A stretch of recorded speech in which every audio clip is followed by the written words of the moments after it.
дар мавҷ барномаи иттилоотии хабар.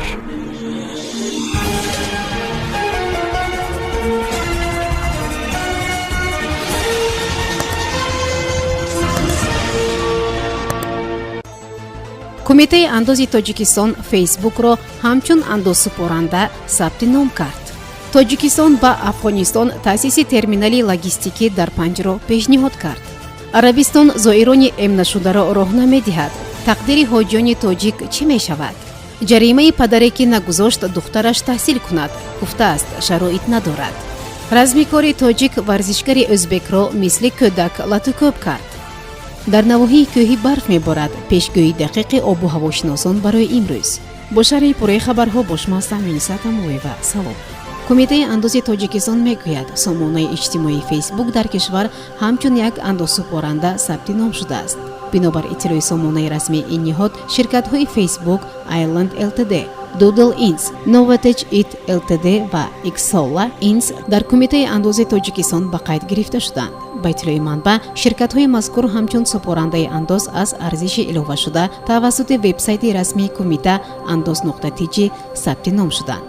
ин ниҳод ҳамзамон омодагии худро барои кӯмак ба шахсони хориҷӣ дар риояи қонунгузории андози ҷумҳурии тоҷикистон дар доираи ваколатҳои худ изҳор намуда гуфтааст, дар ҳолати зарурӣ ҷомеаи соҳибкоронро бо маълумоти зарурӣ таъмин менамояд. طبق اطلاع کمیته مطابق قانون جمهوری تاجیکستان درباره ورود نمودن تغییر الوه‌ها به کدکس انداز جمهوری تاجیکستان از 17 دکبر سال 2020 تحت رقم 1744 شخصان خارجی خدمت‌رسانی‌های الکترونی مستقیما به شخصان واقعی جمهوری تاجیکستان باید در اساس پیشنهاد عریضه در شکل تصدیق نموده مقام وکالتداری دولتی به قید گرفته شوند.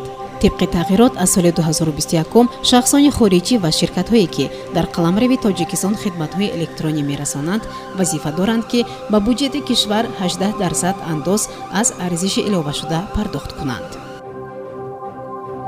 چند پیش ملاقاتی وزیر رشد اقتصاد و سودای تاجیکستان завқи زاده با معاون یکم رئیس ولوسی جرگه مجلس نمایندگان شورای ملی افغانستان محمد میرزا محمد رحیم صورت گرفت. بنابر اطلاع دفتری مطبوعاتی وزارت اقتصاد و سودای تاجیکستان در دایره ملاقات جانبها درباره گسترش همکاری‌های تجارتی دوجانبه و بسیار جانبه بین دو کشور گفتند. همزمان اطلاع داده شده است که مصاحبان در رابطه به بیشتر گسترش دادن مناسبت‌های تجارتی، اقتصادی و سرمایه‌گذاری بین تاجیکستان و افغانستان تذکر دادند که حالا هم اقتدار موجود دو کشور در سمت تجارت و اقتصاد به طور ضروری استفاده نشده، امکانیتی به مراتب افزایش دادن گردش تجارتی دوجانبه مال و محصولات موجود میباشد.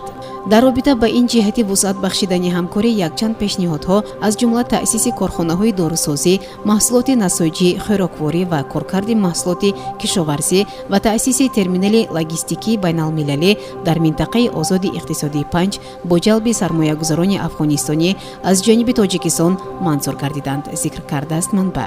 در نوبت خود جانب افغانستان آمادگی خود را برای بهتر توسعه بخشیدن مناسبت‌های اقتصادی و تجارتی با تاجیکستان ابراز داشت. حکومت عربستان سعودی برای مسلمانانی که خواهش زیارت خانه خدا را دارند شرط نو گذاشت.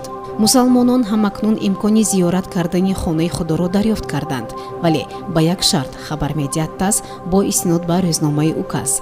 حکومت عربستان سعودی به مسلمانانی که علیه مریضی کرونا ویروس ام گرفتند اجازت حج می‌دهد. شرط اساسی ادا نمودن حج این ام گرفتن است، اظهار نموده است وزیر تندرستی این کشور توفیق الربیع.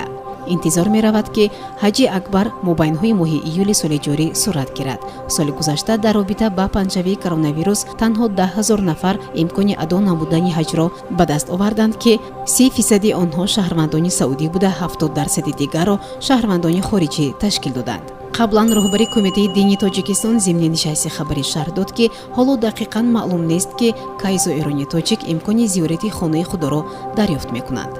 با تاکید او تاجیکستان حالا در خط سبز قرار دارد و با بهبود شدن وضع همگیری زائران تاجیک امکان ادای مراسم حج را پیدا می‌کنند.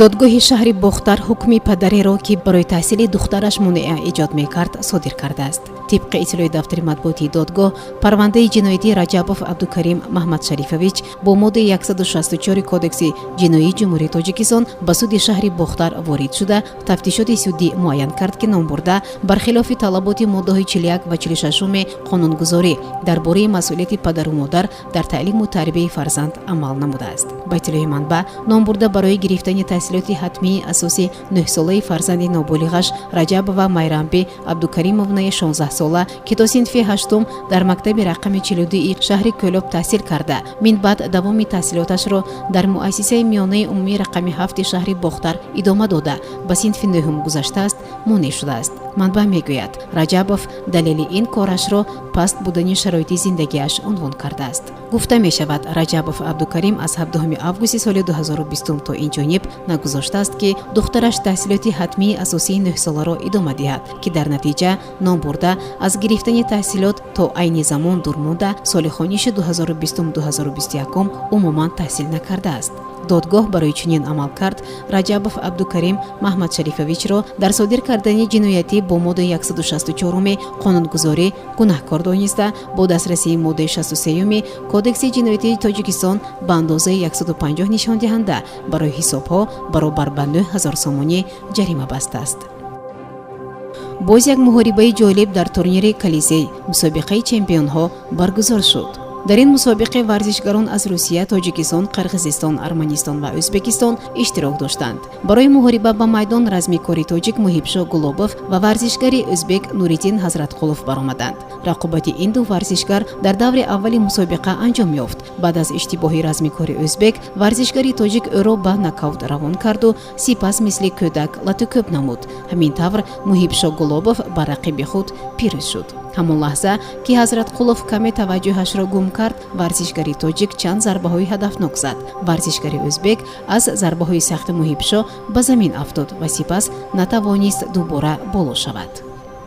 тибқи иттилои оҷонсии обу ҳавошиносӣ, имрӯз дар вилояти мухтории Кӯҳистони Бадахшон ҳаво абрнок шуда, дар баъзе ноҳияҳои ғарбии вилоят бориши борон ва барф ба амал меояд. ҳаво дар вилояти Суғд тағйирёбанда шуда, дар водиҳо борони кӯтоҳмуддат ва дар ноҳияҳои алоҳидаи кӯҳӣ бориши борон ва барф ба амал меояд.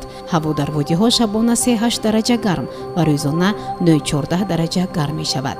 дар ноҳияҳои кӯҳӣ ҳаво шабона аз 3 дараҷа хунук то 2 дараҷа гарм ва рӯзона 3-8 дараҷа гарм мешавад. дар вилояти Хатлон ҳаво тағйирёбанда шуда, дар ноҳияҳои алоҳида бориши сусти борон дар назар аст. дар ноҳияҳо туман мефарояд. дар шаҳру ноҳияҳои тобеи марказ ҳаво абрнок, дар баъзе ноҳияҳо тағйирёбанда шуда, дар водиҳо бориши сусти борон пешбинӣ шудааст. дар ноҳияҳои алоҳидаи кӯҳӣ борон ва барф ба амал меояд. дар шаҳри Душанбе ҳаво тағйирёбанда шуда, бориши сусти борон дар назар аст. ҳаво шабона 6-8 дараҷа ва рӯз гарм мешавад.